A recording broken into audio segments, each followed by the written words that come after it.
Hi, this is Summer with Summer's Tips and Stitches, and I wanted to show you guys the pattern repeat that I have been doing for my scrap blanket.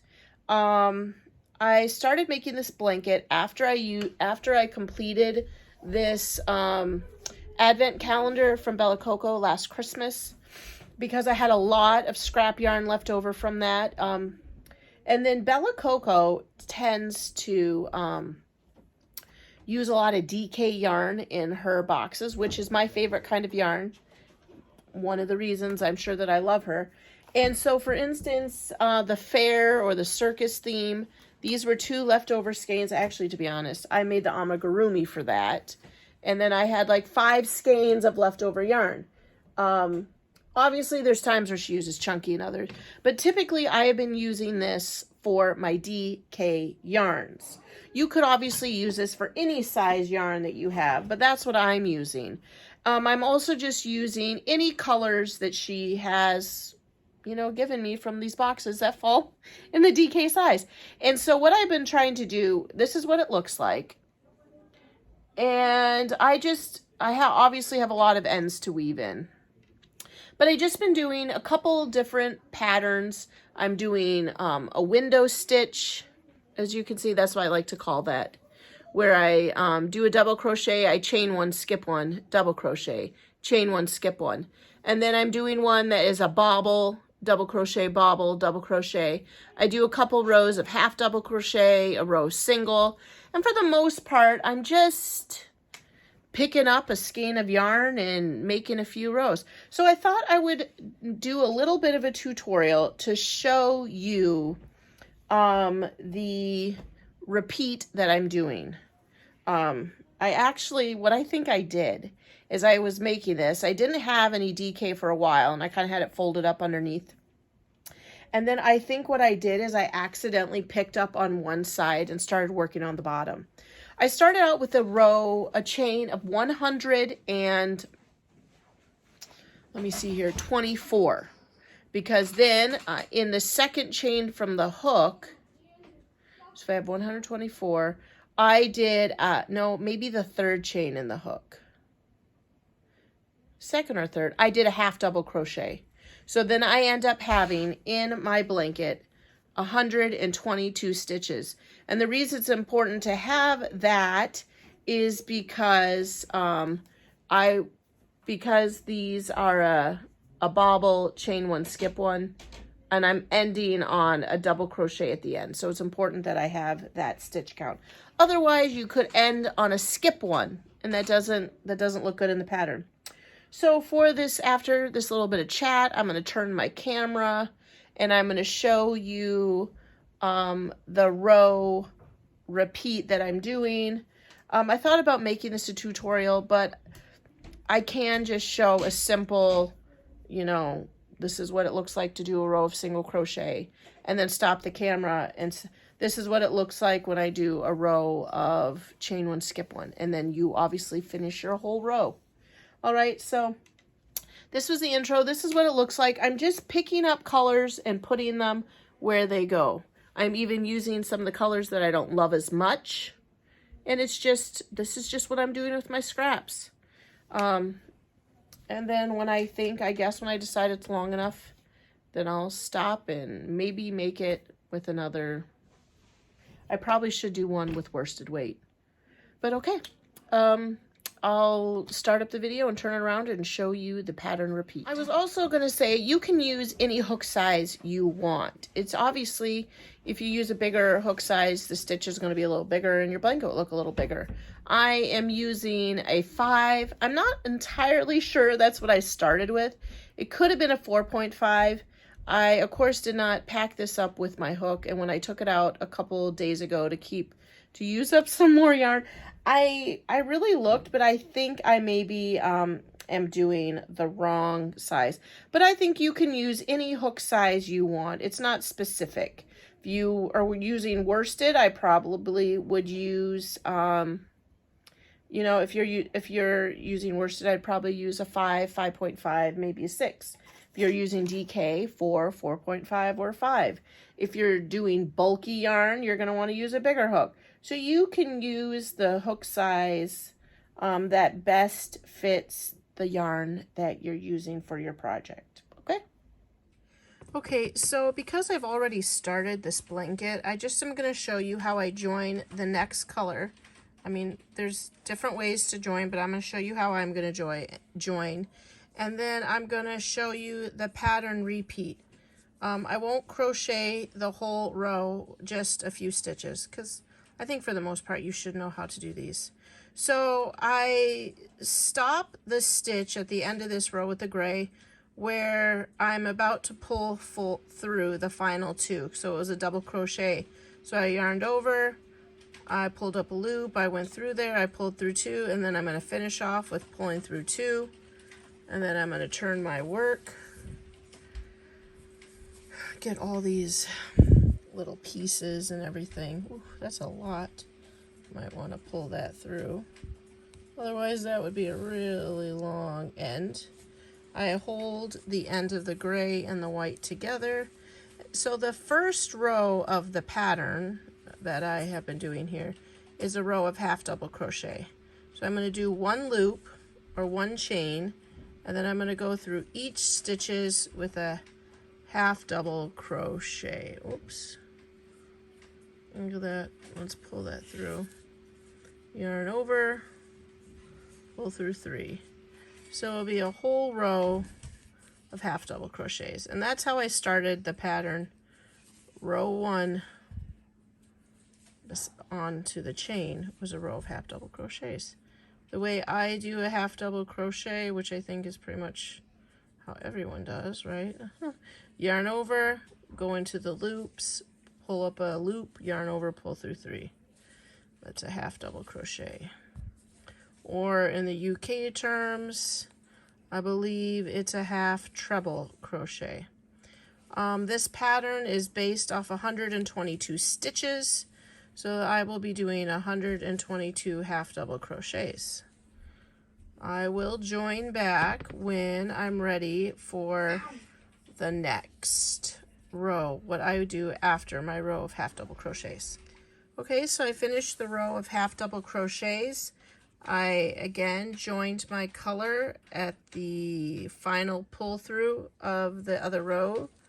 I'm going to chain one and turn, and then the next row is just going to be a row of single crochets.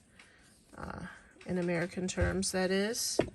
UK terms, that is a double crochet, but I'm just going to do a row of single crochets. I'm going to give this one more crochet here, and then I'm going to bump my camera, of course, and give this just a little tightening. And remember, my stitch count is 122 per row. Okay, so that's the second row of my pattern repeat. Half double crochet, and then a row of single crochets. There you go, the camera was falling. Do a couple more, and then I'll turn off, and I'll turn back on for the next row. Oh, you know what I could say too, actually, is depending on the amount of scrap you have, I had a lot of this candy floss, so in this section I did them all in the same color. If you have a lot, you could do 2 rows or 3 rows in the same color, and I saved these chunks of like half double crochet, single crochet. I saved them for like, you know, a piece in the middle, and then I start doing these. But right now, I'm just at this point just changing every couple rows, changing the color. But if you had enough of like one of your colors, because this is like my scrap blanket, you could do 2 rows. You could do a row and half double crochet in white, and then a row of single crochet in white. But I switched off. Okay, I'll see you for the third row. Okay, so I joined a new color again at the end of the stitch, or for the final pull through. I'm going to chain one, then I'm going to turn my work. The worst thing is about doing this is that you have all these ends that you're going to have to weave in. For this next row, the third row of the pattern, I'm going to do a half double crochet. So in that first stitch that I chained one, I'm going to go do a half double crochet, and then I'm going to half double crochet all the way across this row. It's hard to crochet on camera. But that is the third row of this repeat, is a row of half double crochet. And like I said before, if you had abundance of another color, you could do all 3 of these first rows in the same color or 2 in the same color, but I am just switching it up every row. So I have a row half double, a row single, a row half double. Okay, I'll join you back after I've done a total of 122 half double crochets. The next row is going to be it's going to be more fun. It's going to be a little bit of a variety. That's where I'm chaining and skipping. Okay, very good. That's what it looks like right here. Okay, so I joined like I have been at the end of the row for the final pull through of the stitch, and then I'm going to chain 1, and then I'm going to turn my work. Now this next row is where it gets to be a little more detail, okay? And I'm going to start with a double crochet, so I yarn over, pull through 2, pull through 2, then I'm going to chain 1, skip 1, and then another double crochet.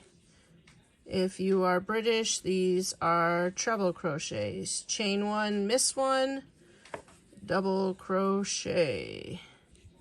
Chain 1, miss 1, double crochet. Whoops, I didn't yarn over there. So that's this whole row. You start with a double crochet right here. It does look a little lumpy because I do that chain 1 because I don't like to do just the chain. And then I'm going to go all the way across, and I'm going to end with a double crochet in this stitch. So that is all for the 4th row of this pattern. Double crochet, chain 1, miss 1, double crochet. All right, I will see you at the end of this row. I am not going to change colors. If you want to, you can. But typically when I have been doing this, this next set, I do the 2 rows in the same color, and you'll see why. So if you have enough yarn, don't change it, just wait. Okay, so like I said, I'm not changing colors at the end of this row. I personally like these 2 rows to be the same color, but if this is a scrapgan for you and you don't have enough, obviously change rows. But if you do have enough, you're going to choose a color that can, get 2 rows out of it. So I chained 1 and turn, and in this row is all single crochets. I'm going to do a single crochet in that first stitch, and then I'm going to do a single crochet around where I chained 1. And then I'm going to do a single crochet in the top of the double crochet. And then I'm going to do a single crochet around the chain 1. Do you see why I like them to be the same color? I just feel like it makes it look a little thicker. So this whole row is single crochets, 1 around the chain and 1 in the top. Again, our stitch count is 122. It's very important that we keep that number because I need my rows to end and start on a double crochet. I should stop and weave in some ends, but I'm going to save them all till the end to complain the whole time. Okay, so that is the next row. Let's see, that's row 1, 2, 3, 4. This is the 5th row of the pattern. And I like the 4th and the 5th to try to be the same color. Okay, I will see you when it's time to do probably the end of this row, in which case you can, when you get to your stitch count of 122, you can cut if you have extra or whatever to change colors for this next row. Get something else on there. Okay, thanks. Okay, so as I've been doing at the end of the rows where I do a color change, I pull through the last of that double crochet with the new color, then I'm going to chain 1. Again, I prefer these next 2 rows, which I think are 3, I'm trying to figure out what row I'm on, 3, 4, 5. I like to row 6 and 7 of this pattern to be the same. So this is when you would probably, if you have a scraps, grab a bigger ball of scrap yarn versus the little one. And this one again is kind of a window. I like to call them a window stitch. So I chained 1, and then I'm going to do a double crochet right away in that first stitch. I do that rather than chain 3. I just chain 1 and do a double crochet. Then I chain 1, miss 1, and then in this next stitch, this is the one I'm missing, I do a kind of a bobble, like 3 double crochets together. So I yarn over, pull up a loop, pull through 2, and I have my original loop on and my new one, yarn over, pull up a loop, pull through 2. Oh, I split that one. Now I have 3 loops, yarn over, go through the stitch, pull up a loop, yarn over, pull through 2, and then I'll have 4 stitches on, yarn over, pull through all 4. Okay, that's what that looks like. Then I chain 1, miss 1, and then a double crochet. There. And then I chain 1, and then I'm going to do another one of those little puff stitch. Yarn over, pull up a loop, pull through 2, yarn over, pull up a loop, pull through 2, yarn over, pull up a loop, pull through 2. And then I'll have 4, pull through all of them, chain 1, miss 1, double crochet. Again, it's very important that you keep your stitch count at 122 because you're going to start on a double crochet, and then when you get all the way to the end, you're going to end on a double crochet. And don't change colors. I like to do the next row in the same color that I'm doing the puff. Okay, so that is all this row is. I'll see you at the end of this row before well, I suppose I could even just see you at this next row, but it'll probably be at the end of the row as I chain 1 and turn. But that's what it is. Double crochet, chain 1, miss 1, puff stitch, chain 1, miss 1. That is the little switch. And when you look at it, the thing that I like about this little look is it kind of looks like a little flower. Do you see that? This is like the stem. These are the leaves. Obviously, it only really looks like that when it's pink and green. Okay, I'll see you at the end of the row. So like I said, I like to do this row and the next row in the same color. So I don't need to change color. I can just chain 1 and turn. And then I do a single crochet all the way across. Single crochet in the first step, single crochet around the chain 1, a single crochet in the top of my little cluster or puff, I don't know what it's called, and a single crochet around the chain 1, and then a single crochet in the top of the double crochet, and then just repeat that. Single crochet around the chain 1, single crochet into the top of the puff or cluster, single crochet around the bar or the chain 1, and then single crochet into the top of the double crochet. So we'll go all the way across just like this, and your stitch count at the end of this row is 122 single crochets. This is technically the end of my little pattern repeat. The next row is a row of half double crochets, what I started you with right here. So the repeat that I keep doing over and over again is a row of half double crochets, a row of single crochet, a row of half double crochet, the double crochet, chain 1, skip 1, a row of single crochet, a row of double crochet, skip 1, puff, skip 1, double crochet or cluster, and then a row of single crochet. The only thing that I do different is sometimes this little grouping I rotate every color, and then if you see on this time I did them all in the same color. And then down here it looks like I did 3 different colors. Here I did all in the same color, and it really just depends on the size of the scrap ball that I'm using. If I have a bigger chunk, a bigger ball, I might do 3 rows all in the same color. But if all the scraps I'm having are little, will do one row at a time. But that is the 6-row pattern repeat that I have been doing through this blanket, rotating different colors. As my Bella Coco DK yarn becomes scrap, I just add a new couple rows to this blanket. Okay, I'll write this up into a pattern and hopefully at least have a link for it in the description. Thanks for watching my channel. Thanks for liking and sharing my videos. And until the next video, happy crafting. Bye.